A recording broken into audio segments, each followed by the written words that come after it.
arguments. Can I say one final thing about Ron Paul, since everyone seems so interested in him, and I guess we have to go here in a minute. You know, I'm not going to apologize at all for a lot of people when they criticize Ron Paul have to preface their criticism by saying, you know, he's a good guy and it brings a lot to the debate. I actually don't buy that. I don't think he's a particularly good guy. I think he'd be better for the Republican Party, and I will say this, I've thought about this some.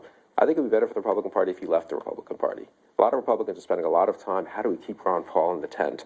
How do we make sure he doesn't go third party? Including his other opponents? Yes, and his opponents being very nice to him on the stage. Republicans spent a lot of time keeping Pat Buchanan in the tent in 92 and 96. He gave a primetime speech in the 92 convention. That didn't really help President Bush's reelection run. He did well in the 96 primaries. I guess he supported Bob Dole. I don't think Bob Dole won. He left the party in 99, and a lot of people, and I was one of them, said goodbye and good riddance. You're not in the mainstream of the Republican Party. Go run as a Reform Party candidate, as an independent candidate. He did in 2000.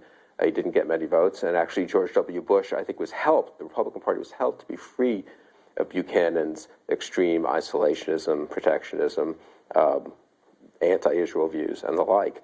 Ron Paul's a little different from Pat Buchanan, but he's no better, in my view. And I actually think the Republican Party would be benefited in the long run, but even in the short run.